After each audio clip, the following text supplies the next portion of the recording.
people that couldn't make it. And so you should see something flash on your screen, but don't be alarmed by that. I am going to record the meeting. So if we could start with a word of prayer with me, I would really appreciate it. God, thank you for this day. Thank you for the opportunity that we have to get together tonight to talk about your students, your families, this community, and your school.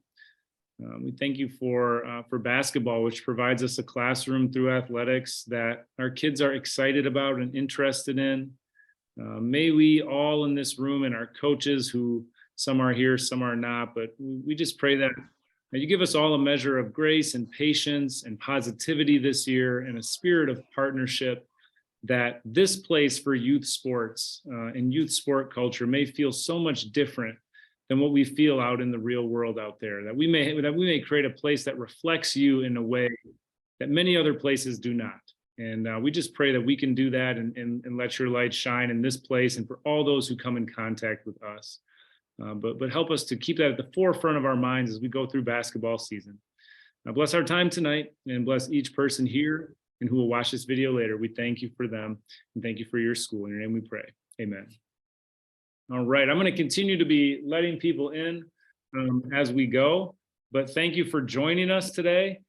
We have a little chat function in the bottom of your screen that I would encourage you to use as you hear us talking tonight, to pose questions, things that we missed, or just you can direct message me, or you can send it to the whole group. But please use that chat function as a way to keep the conversation going and to alert me to things that you'd like for us to talk about. So quickly, before we really get into things, just a reminder of our philosophy of athletics at Grand Rapids Christian. The more we can communicate this, the better chance our community has to reflect it. And that is that we provide the opportunity to play. I believe that middle school sports is the beginning of the educational athletic journey. It is not an end-all be-all. The championship in 5th grade is fun, but it is, to me, it is not the end of the road, right? It's just the beginning. And so keep our eyes much further down the road, that we want to provide kids opportunities to participate, to learn, to see if they enjoy the sport of basketball, something they want to pour into or not. We want to give kids the chance to fail, to have success. All of those things, the goods and the bads, are all part of a great experience. And so we aim to provide that for kids. We don't cut kids. We make sure that everybody has a place to play, and a coach that wants to love and care for them. So this is an awesome place for us in the classroom to learn about the Lord through sport, and hopefully we can put Christ on display in all that we do, so that this place feels different than the norm outside of it. The progression of 5th through 8th grade, I also talk about this in every single meeting. So those are like always talking about the same things. That's true. Some of these things we have to keep going over so that we all understand them really well. But in 5th through 8th grade, we act as a stepping stone process towards the high school experience. And I just think it's so important for all of us to remember that, we've had this rec program, K-4, where it's kind of like, you do what you want to do. Sometimes I bring Jake, sometimes I don't if I'm busy. Sometimes that's my son who's a 4th grader. But now we're stepping into educational athletics for you 5th graders, and it starts to become serious. We need people there all the time. We have paid coaches, we have evaluated coaches, we have real schedules. We play other schools now. Like, this is starting to become a thing. But in that process, we also ramp up the intensity as we get up towards 8th grade, trying to get closer and closer to that 9th, 10th, and 11th and 12th grade level. And so this year, what that looks like for basketball, 5th and 6th graders, you're all going to play 24-minute games, 6-minute quarters, and every child is required to play 6 minutes if they're in uniform. We try to do 3 days a week in 5th and 6th grade basketball, same as soccer, or if you were with us earlier in the fall, where if we have 2 games, we'd have 1 practice. If we have 1 game, we'd have 2 practices. Try to go 3 days a week in 5th and 6th grade. Then we step it up in 7th grade. The league allows for developmentally appropriate division within our league. So the teams that are a little more further along the development path will compete against each other in 7th and 8th. And the teams that aren't quite as far along the path, or are just learning, or just starting to grow in that, or haven't grown yet, might be a good way to phrase it too. They have a league that they participate in as well in the 7th and 8th grade. So we split developmentally at that level, and we also start going 4 days a week as we get closer to that high school level of 5 to 6 days a week. So that's kind of the sequence. And as we go up, please remember about playing time. We'll talk about it later, but that is the most equal in 5th grade, where 8th grade is less equal often. But at no point is it equal anymore. We don't do equal playing time in the middle school. I'm happy to have a conversation with you about that, but it's not something that we do. And so don't expect at any point that every player plays an equal amount anymore as we enter educational athletics, start to take those steps towards high school where nothing is equal anymore. So in 7th grade, we're going to have 3 teams, which means we're going to divide 2 A teams of about 18 to 20 players. We're going to try to split those up as equal as we can on the A level. And then the B level will be the players that aren't at that higher development level, that are newer to the game or just starting or learning about it. Or, they love it, but their skills haven't quite developed. The body hasn't quite developed. I know as a 7th grader, I was a pretty funny looking kid that couldn't walk and chew gum very well. And so, I turned out okay, but certainly I didn't make the high development teams when I was a younger athlete. And so that's going to happen in 7th and 8th grade. We have 16 players signed up. So we're going to have an A team and a B team of about 8 kids. In 6th grade, we're going to have 2 teams, but they're both going to compete in the upper division of 6th grade, not in the lower division. And then in 5th grade, it's just everything is equal in 5th as far as developmentally. There's no upper and lower division. So we just split everybody equal, and then we go and play that way.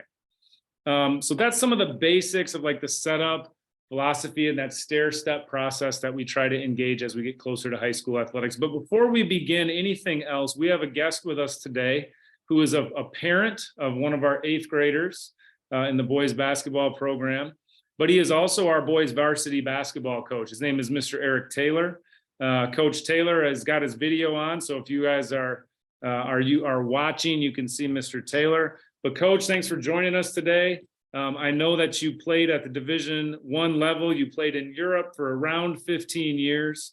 You played in the CBA, which we would now call the D League, right? The NBA D League. And you've coached for a lot of years too. So fill us in a little bit on your background, and then also how long you've been coaching with us at GRC and coaching in general. Well, good. Thank you so much, Mr. Bruni, for having me, and hello to all the parents out here and future Eagles in our basketball program. I'm excited just to share a little bit. I don't want to take up a lot of my time, your time, because it's not about me, but I've had a great opportunity to fall in love with basketball, and it's given me a lot of opportunities as a player. Played at Oakland University, went over to Europe for about 14 years, came back to, as they would say in Europe, back to the States, coached at Grand Rapids Community College for 6 years, 3 as assistant, 3 as a head, and then found my way here at Grand Rapids Christian High School, where I've been here the last 10 years, assisted Mr. Bruni for 1 year.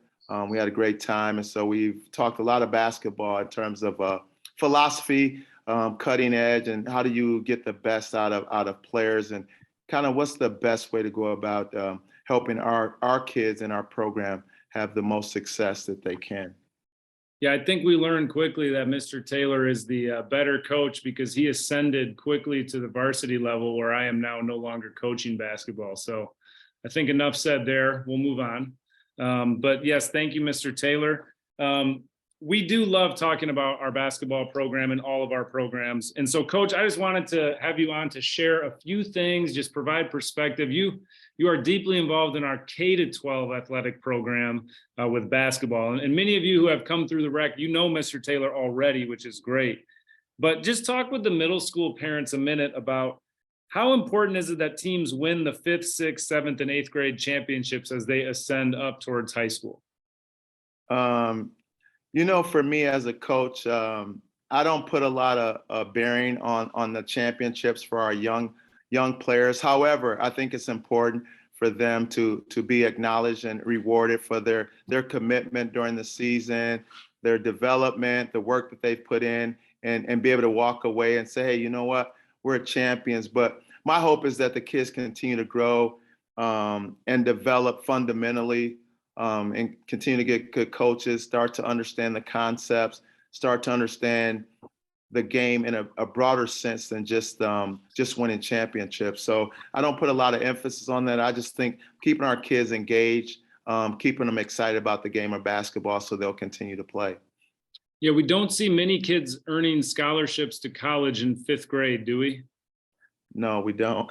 We do not, but parents sometimes think that way. They think that it's that important. So I think it's just great to hear from somebody who coaches at the 12th grade level and also who has coached in the collegiate level, that this is a great time for kids to learn, to grow, really to work on the intangible things. And so the second question I have for you, Coach, is, winning is fun and important, but things in basketball change a lot. The style of offenses, the style of defenses, the popular way to play the game.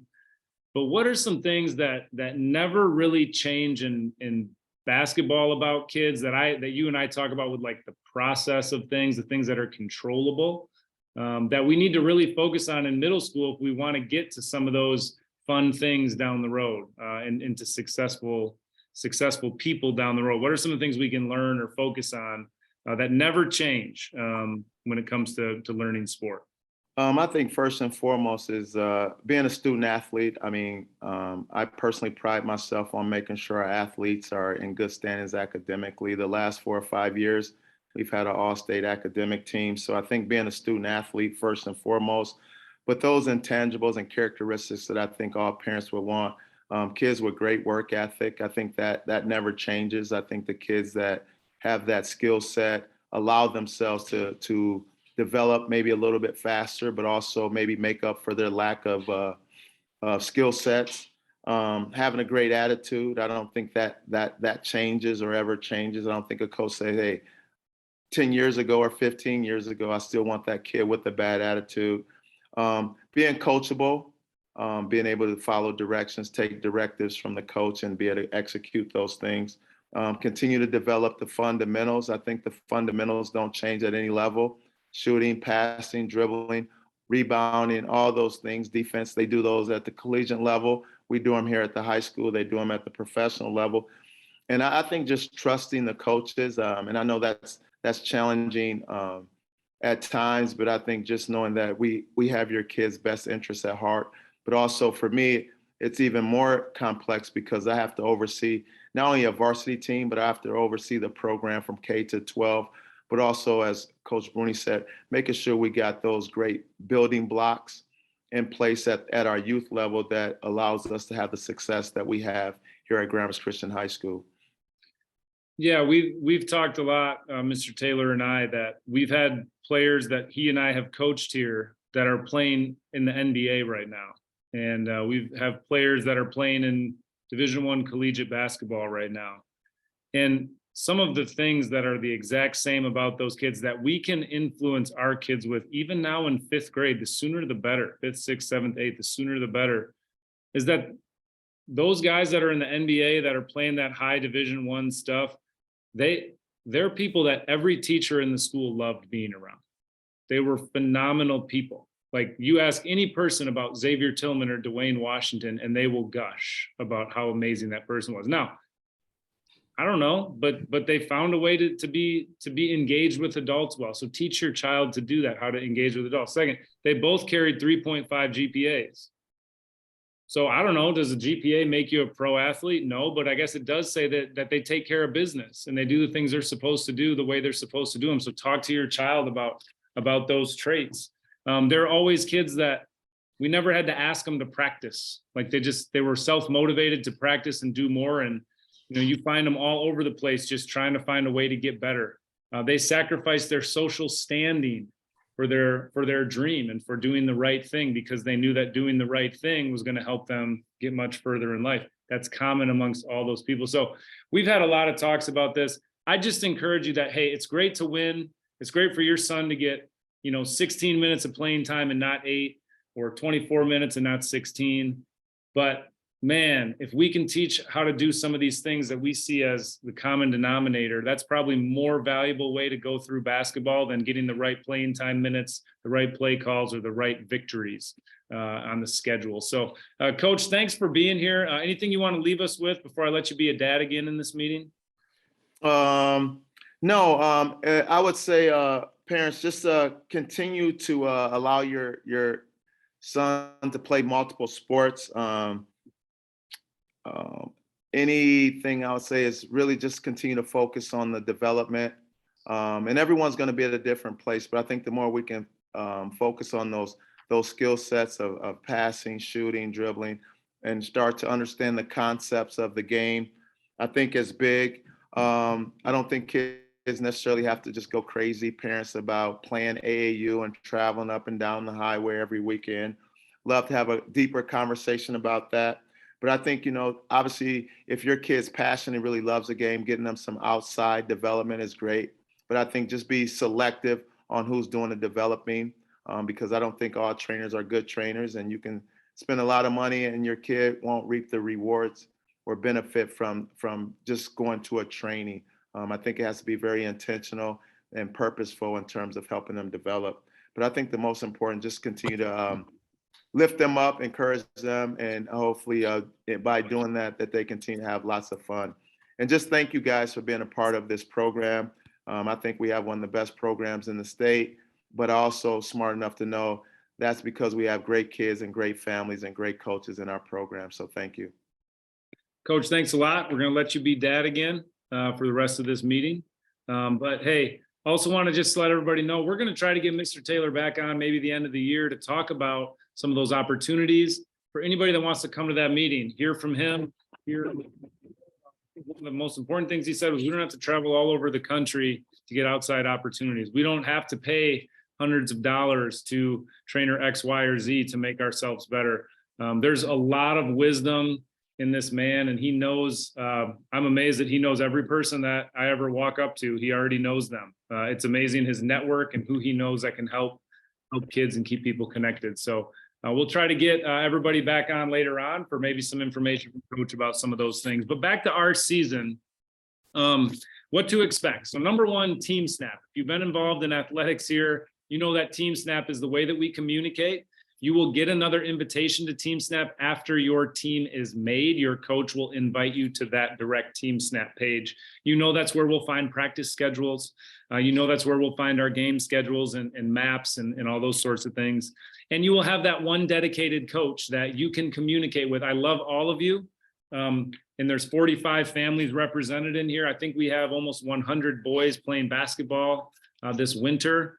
And I can't answer all of your emails. You're going to go to your coach with those things, and he or she will be able to help you with those questions. They're your first line of communication. They're your person.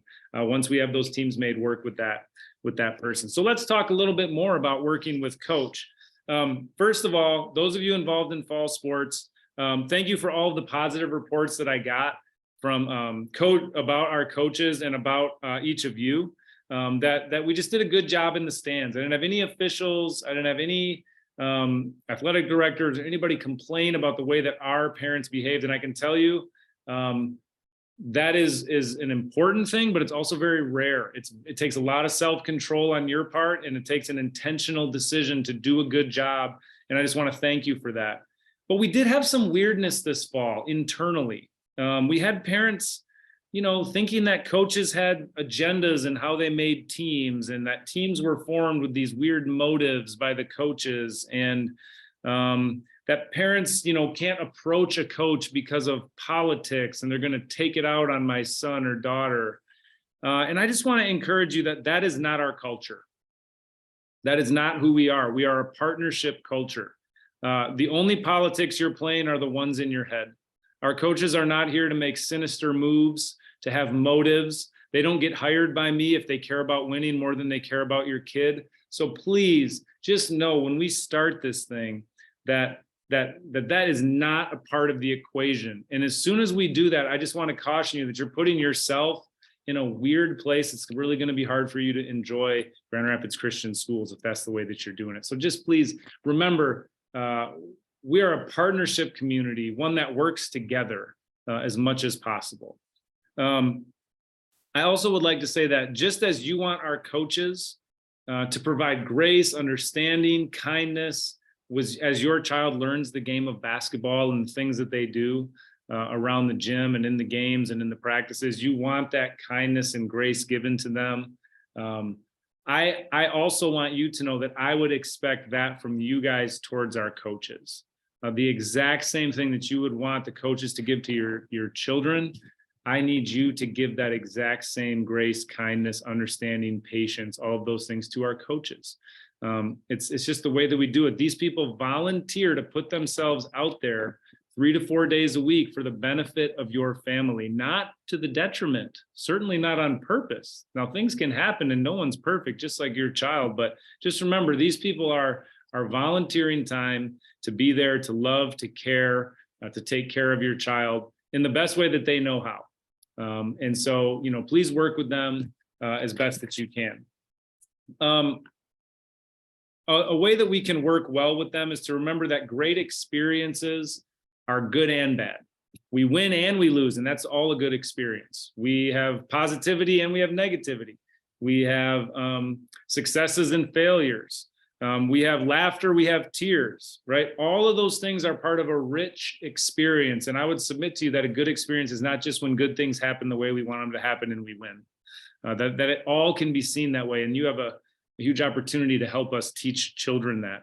Partner by giving our coach the benefit of the doubt. When I was a child, if I came home with a complaint about the coach or the teacher or something like that, or I got in trouble with a coach or a teacher, my parents could honestly care less what I had to say about it. They just believed the teacher and the coach and got me in trouble. Somewhere between then and today, that has done a 180 in society.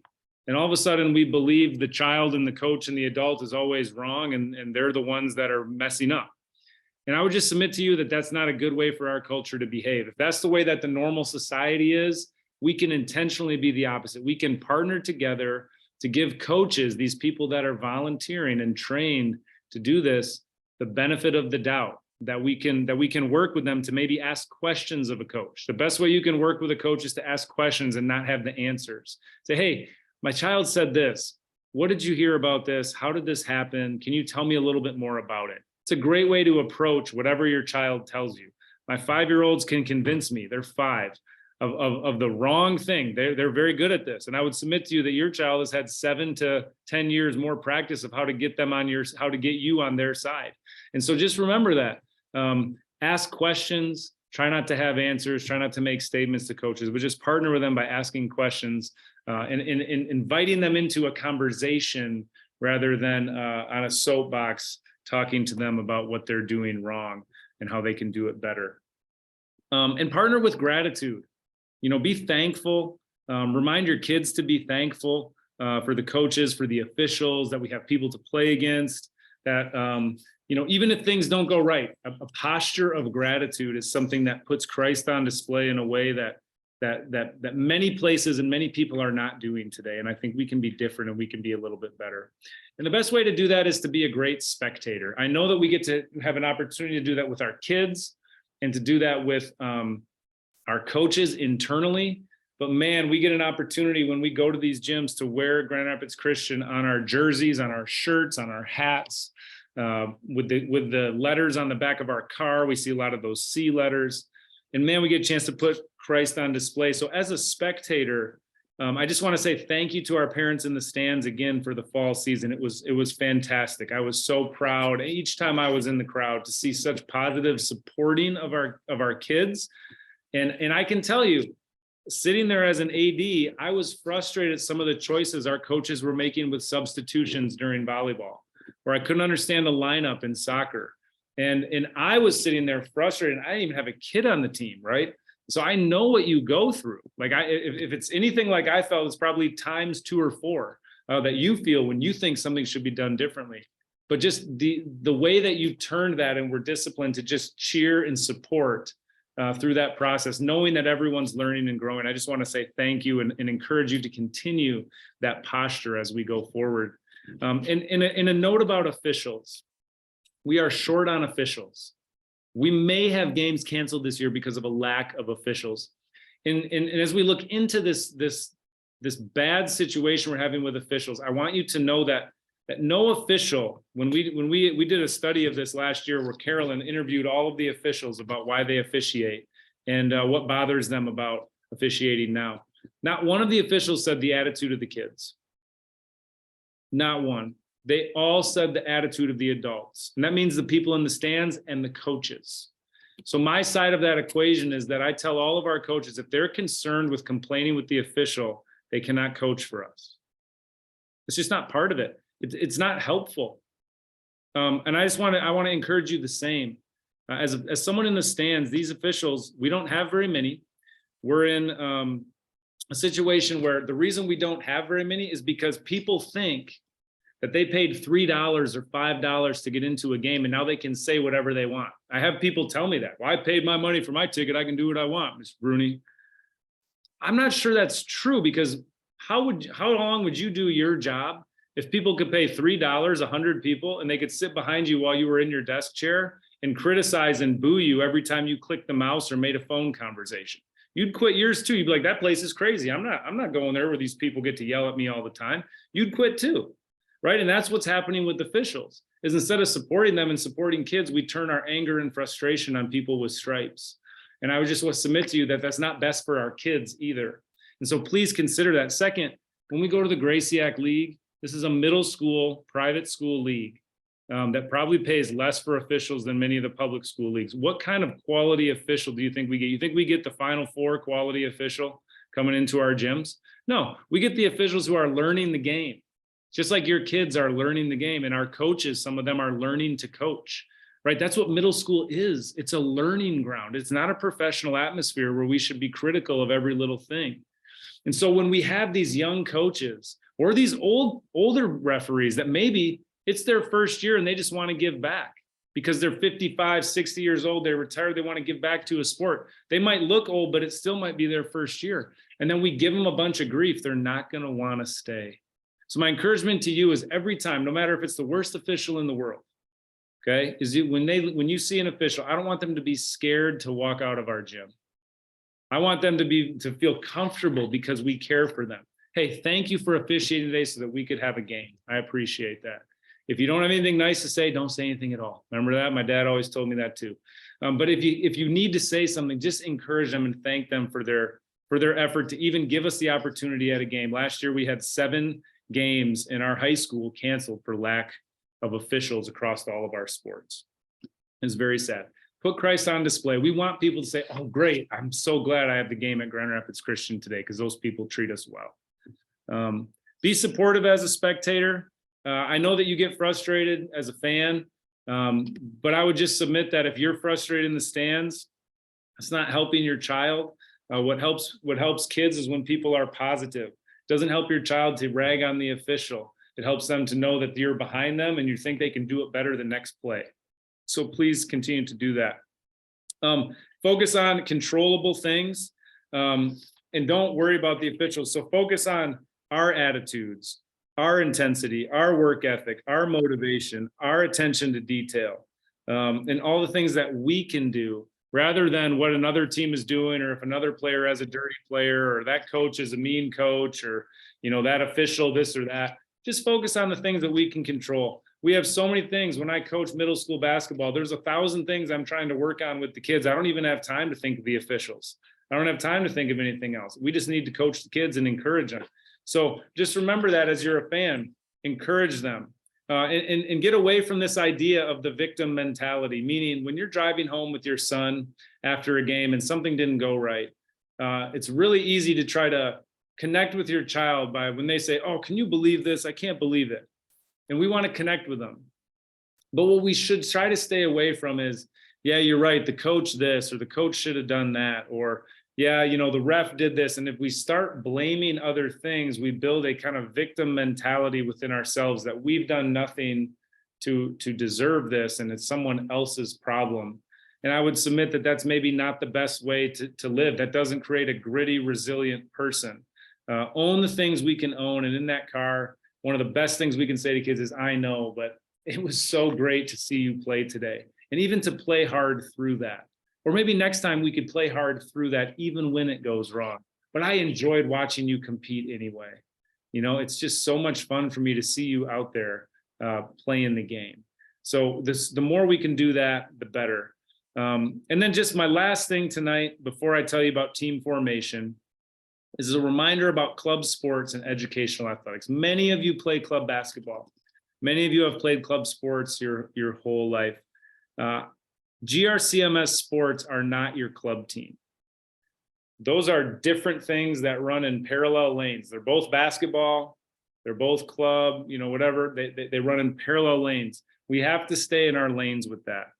And what I mean by that is just basically like the attitudes about in club sport is that you do that so that your son can become better at basketball and advance themselves in basketball. That's what club sports are for. It's not for the community atmosphere. It's not to put Christ on display. That's not the goal of those things. The goal of club sports is for your child to become better. And you can manufacture and manipulate that process with your money, with your attitude, with how hard you get after these club programs. Whatever it may be, that's the nature of club athletics. They're important because kids that participate in those often have an opportunity to improve. I'm not against club athletics, but all I'm saying is that when we go to educational athletics, and this is something we talk about with our high school families too, the goals are very different. You go to educational athletics, it's about team. It's about something bigger than yourself. It's about using my individual skill to benefit a body of others. And really what that sounds to me like is the body of Christ as well, which is that we all have certain unique talents and gifts, and we have to sometimes minimize some for the others to shine. We have to put them all together in different ways to make it work. But we can really emulate that through educational athletics and teaching selflessness instead of selfishness, like we do kind of on the other side of that coin. So don't get me wrong, I'm not a club sports hater. They're very important for the development of students. And as Mr. Taylor said, it's great to get some extra opportunities if you're passionate about the game. But just remember to keep the ideas different. Our goal is to work together, to partner for something bigger than ourselves, to put Christ on display for our community, and to learn that sometimes in order for us to be our best, some of us have to be a little bit smaller. And we have to work together to help others be elevated because we can become something different. So the last thing I have is team formation. If you have any questions, you may put them in the chat. But team formation starts October 24. That's Monday. Your coach will send an email to your grade level starting on probably anytime from tonight through the end of the weekend about next week. What you'll need to do for showing up, being at team formation on time, how many days team formation will be, and they'll communicate all of those things. And just remember, they're doing their best. Our team formation process is 2 to 3 days of coaches watching, trying to create the teams that they do. And it is an inherently imperfect process. We all know that. We can't get it right in 2 to 3 days, but we have a game on November 5 already. So we have to try to build our teams and start practicing. So we're going to do the best that we can. But yes, the players, just encourage them to do their best. And just know, like, we're trying our very best to create the teams in the best way that we can. Feel free to contact your coach once you have a team. You can communicate with your coach much more effectively. So if there's any questions, please let me know. Otherwise, we will kind of back out of the meeting, but I'll stay on for a couple minutes if someone has a question. So you can unmute yourself and ask a question if there's something that I missed.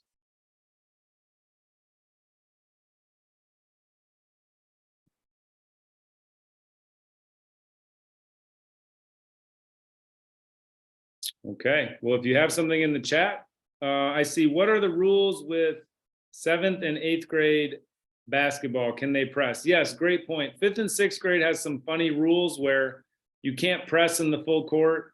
You can't double team outside the 3-point line. There's good reasons for that. You can play zone defense, which some people don't like, but at the same time, the reason for that is that real man-to-man defense actually looks a lot like a zone. So if we say it has to be man, there's this big debate that goes on for officials of, is that zone or is that helping man-to-man defense? So if you don't know basketball, you probably have no idea what I just said. If you do know basketball, you know that it's better that we can play zone so that we can actually teach real man-to-man defense. In 7th and 8th grade, we just play normal basketball. You can full court press, you can do any zone you want, you can double team, triple team, quadruple team, whatever you want to do. The 5th and 6th is more just to get kids learning the game and the flow of the game. 7th and 8th becomes much more like real basketball. Those games are 32 minutes on the 7th grade level as well. And so that's a full high school linked game at that point. So hopefully that helps. If I didn't cover it, please ask another question. But if someone else has a question, please let me know.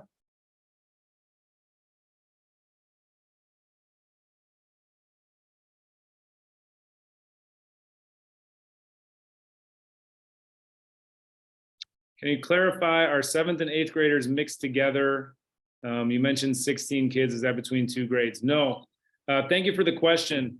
We have enough students in our school that we put 5th graders with 5th graders, 6th graders with 6th graders, 7th with 7th, and 8th with 8th.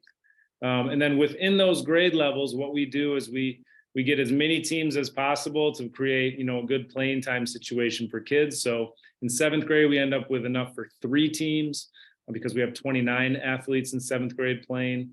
So like I said, there will be 2 A teams in 7th grade that will be an equal split amongst those 2, and then 1 B level team. And then in 8th grade, we will just have an A team and a B team. So we'll enter 1 team in each of the developmental levels of the 8th grade. But we try to keep all kids at grade level developmentally. Thank you for that question.